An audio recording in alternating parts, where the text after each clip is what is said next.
Hello बच्चों, आप सभी का स्वागत है इफेक्टिव संदीप में। और आज हम करने जा रहे हैं English grammar article the.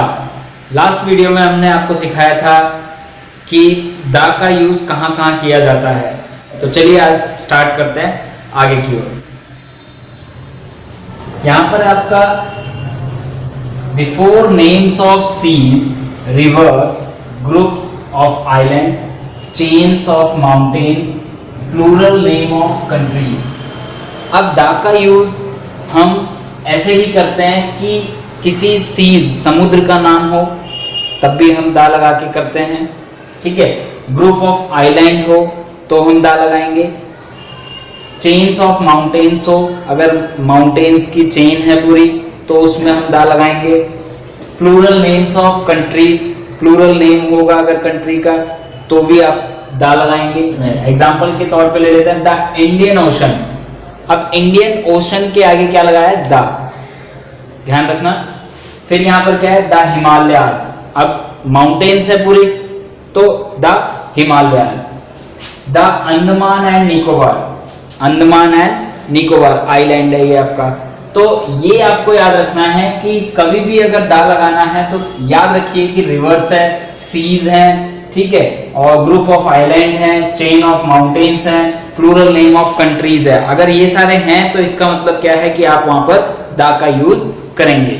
Okay, आगे चलते हैं। Before names consisting of noun, यानी कि अगर नाउन है और उसके बीच में ऑफ लगा है फिर उसके बाद नाउन है तो उसके आगे आप क्या करेंगे? दा का यूज करेंगे।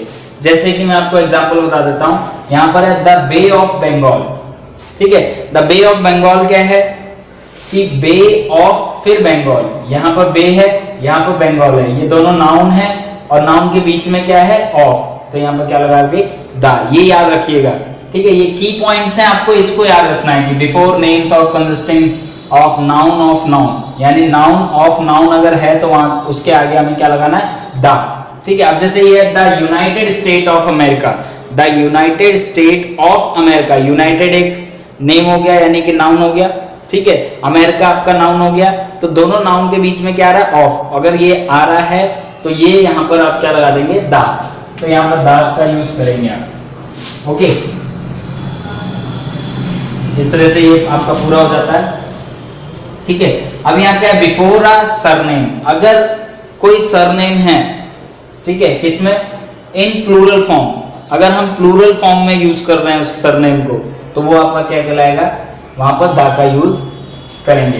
टू डिनोट अ फैमिली, अगर हम किसी फैमिली को डिनोट कर रहे हैं उस सरनेम से, जैसे सरमास फैमिली, तो द सरमास फैमिली, ठीक है। तो शर्मा, अब ये हो गया द शर्माज, तो यहां पर दा का यूज करेंगे। अब शर्माज में क्या होगा? Mister and Mrs Sharma and their children. Okay, तो यहां पर ये इस तरह से यूज कर सकते हो। बिफोर नेम्स ऑफ बिल्डिंग्स, अगर कोई बिल्डिंग है, मोनूमेंट है, तो उससे पहले हम दा का यूज करेंगे।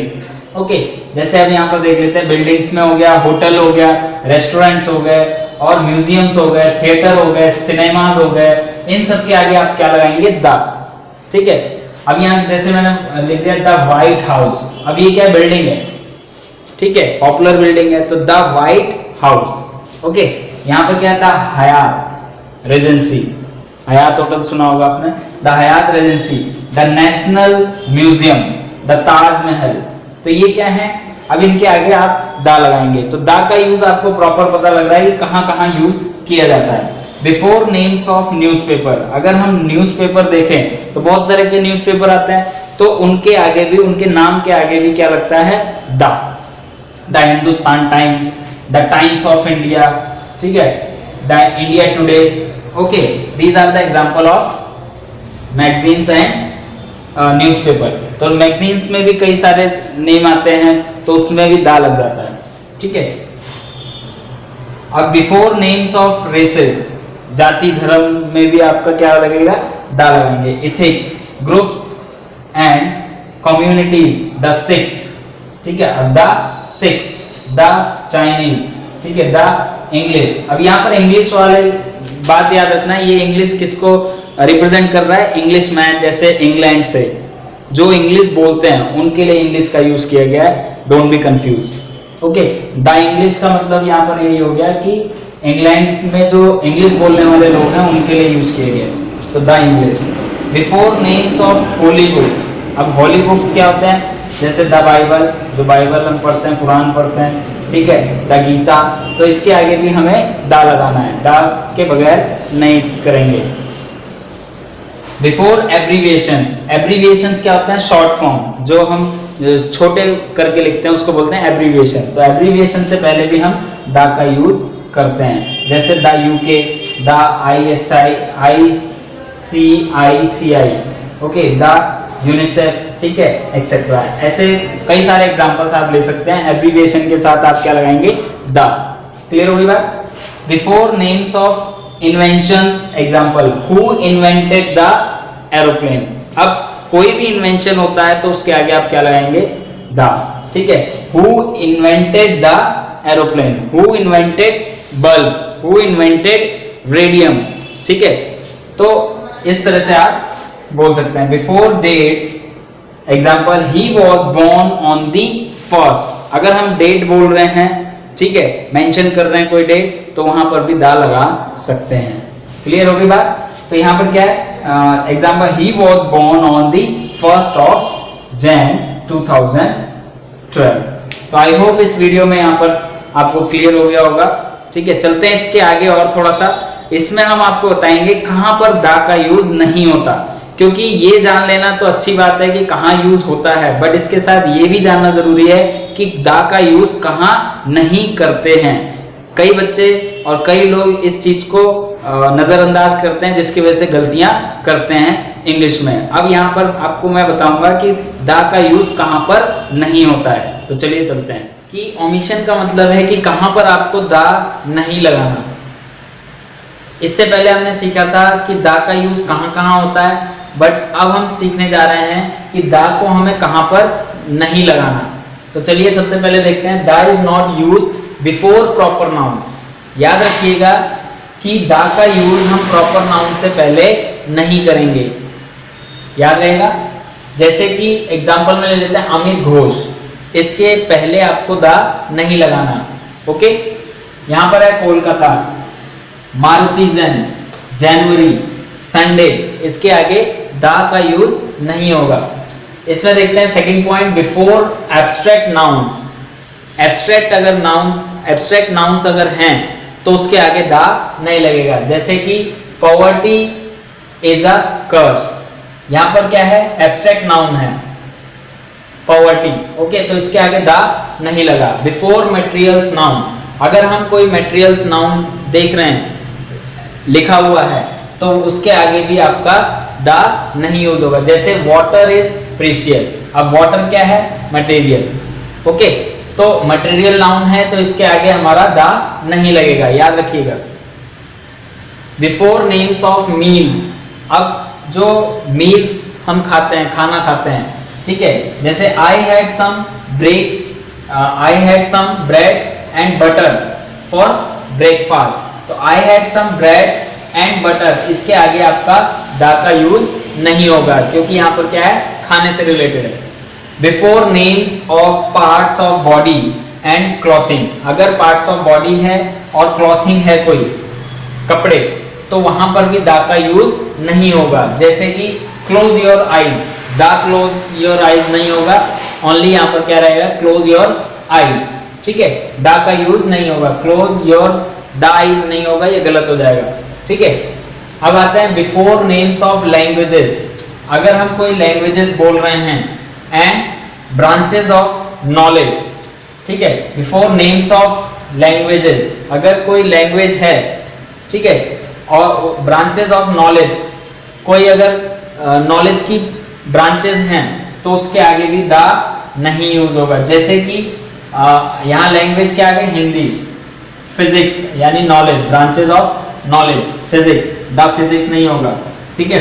फिलॉसफी, तो द फिलॉसफी नहीं होगा। यहाँ पर ये चीजें आपको क्लियर हो जाती है कि हमें द का यूज लैंग्वेजेस और ब्रांचेस ऑफ नॉलेज के साथ नहीं करना। चलिए आगे देखते हैं। Before words like father, father से पहले दा नहीं लगेगा, मदर से पहले दा नहीं लगेगा, अंकल से पहले दा नहीं लगेगा, इस चीज का आपको ध्यान में रखना है। बिफोर नेम्स ऑफ गेम्स, अगर कोई गेम की बात हम करते हैं तो यहाँ पर आपको दा का यूज नहीं करना। जैसे he plays cricket, he plays the cricket नहीं होना चाहिए, याद रखिएगा। Before expression like all day by air, ठीक है, इनके आगे दा का यूज नहीं होगा। तो इस वीडियो में आपने सीखा कि ओमिशन हम कैसे करते हैं, यानी कि दा का यूज हमें कहां पर नहीं लगाना। तो आई होप इसमें ये यहाँ पर आपको इन सब चीजों की समझ हो गई होगी कि आपको दा का यूज कहां कहां नहीं करना। चलिए अब आगे चलते हैं। बहुत मेन पॉइंट बताने जा रहा हूं दा से रिलेटेड, ठीक है। इसमें आपका इस पॉइंट, इन पॉइंट के बाद आपका ये पूरा जो लेक्चर है दा से रिलेटेड, सारे ही डाउट आपके इसके बाद खत्म हो जाएंगे। ये थोड़ी सी वीडियो जो है ये मेन पॉइंट पर है, चलिए देखते हैं इसको। हाँ तो बच्चों, अभी तक आपने सीखा कि दा का ओमिशन कहाँ कहाँ होता है, यानी कि दा हमें कहाँ कहाँ नहीं लगाना होता। तो चलिए अब कुछ इंपॉर्टेंट पॉइंट्स पढ़ लेते हैं कि दा का यूज कब किया जाता है और कब नहीं किया जाता है, और याद रखने वाली चीजें कि इनके साथ लगेगा या नहीं लगेगा। कई ऐसे सेंटेंसेस या कई जगह ऐसे वर्ड्स आ जाते हैं जिसके आगे कई बार लगता है और कई बार नहीं लगता। तो चलिए उसको पता करते हैं, और वो पॉइंट आपको याद रखना होगा कि कहाँ पर हमें दा का यूज करना है और कहाँ हमें दा का यूज नहीं करना। तो चलिए देखते हैं। ये पॉइंट्स कुछ ऐसे हैं जो हमेशा याद रखने वाले पॉइंट्स हैं। तो यहाँ पर है रिमेंबर, याद रखिए, when nature means the spirit of creating and motivating the world of plants and animals. अगर कोई नेचर की तरफ से होता है कुछ, कि अगर हम नेचर को डिस्ट्रॉय करें तो नेचर हमें डिस्ट्रॉय कर देगी, ये बात आपको भी पता है। तो यहां पर क्या है, दा का यूज नहीं होगा। चलिए देखते हैं कैसे example. If you destroy nature, if you destroy nature, ये इस तरह से होगा, if you destroy nature it will destroy you.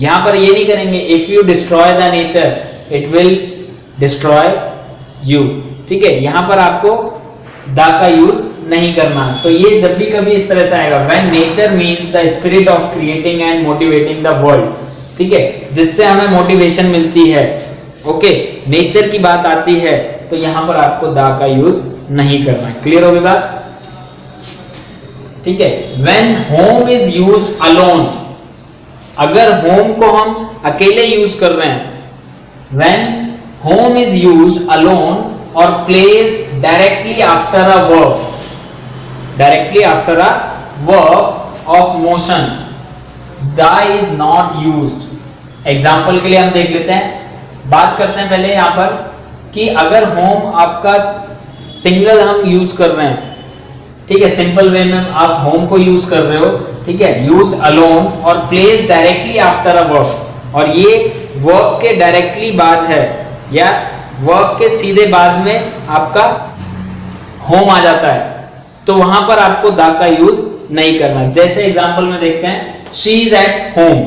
अब ये अगर होम की बात करें तो यहां सिंपल है, ठीक है, ये सिंगल आपका होम आ रखा है, इसके साथ वर्ब वगैरह नहीं है, तो यहां पर क्या होगा, दा का यूज नहीं होगा, ठीक है। अब दे वेंट होम, अब यहां क्या है, वेंट मींस जाना, तो यहां पर वर्ब आ गया, ओके।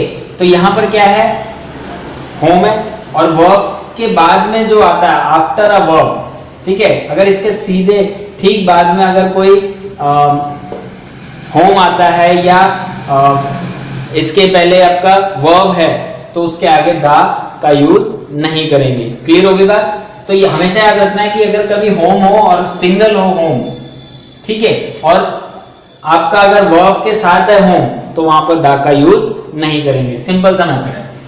इसके बाद आते हैं bed, church, court, hospital, prison और school, college, sea, office, work, university, do not take the, ठीक है, इफ दे आर विजिटेड और use for their primary purpose, अगर ये प्राइमरी पर्पस के लिए यूज किए जाते हैं तो वहां पर दा का यूज नहीं करना है।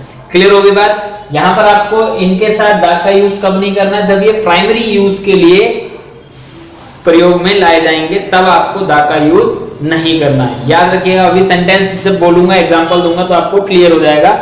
बस आपको ये समझ आ यूज कहां करेंगे और कहां आप दा का यूज नहीं करेंगे। तो मेन चीज क्या समझना है कि अगर वो प्राइमरी पर्पस के लिए अगर हम यूज कर रहे हैं, इन वर्ड्स को, तो हमें दैट का यूज नहीं करना। ओके, यहां बोला है do not take the before them if they are visited और used for their primary purpose for which they are made. अगर हमारा कोई उद्देश्य पहला है, प्राइमरी पर्पस हमारा अगर इनसे रिलेटेड निकल के आता है, तो we will not use the. Okay, I went to church to pray. अब ये प्राइमरी पर्पस है। प्राइमरी पर्पस क्या है? आई वेंट टू चर्च, मैं गया था चर्च, किसके लिए? प्रे के लिए, यानी प्रे करने के लिए। ठीक है, तो प्राइमरी पर्पस आपका हो गया, primary purpose of visiting a church is to pray. ठीक है, उसका पहला उद्देश्य क्या है, पहला पर्पस क्या है? ठीक है, कि वहां जाके वो प्रे करेगा। तो पहला उद्देश्य जब आएगा तो वहां पर आपको द का यूज नहीं करना। अब जब सेकंड उद्देश्य आ जाता है, यानी कि हम किसी अदर रीजन से जा रहे हैं, I went to the church to see the mosaic. अब मैं चर्च इसलिए जा रहा हूं क्योंकि मुझे मिलना है मोसेक से, ठीक है, या देखना है। ओके, तो यहां पर क्या है? I went to the church to see the mosaic, visiting the church for any other reason. यानी किसी अदर रीजन के लिए आप जब जाएंगे या कोई अदर रीजन आ जाता है सेंटेंस में, तो आपको वहां पर द का यूज करना है। तो यहां क्या? I went to the church, I went to the church the mosaic. तो यहां द का यूज किया है आपने। ठीक है, यहां चर्च में क्या बोला था? नहीं लगाना, बट प्राइमरी रीजन के लिए, प्राइमरी पर्पस के लिए।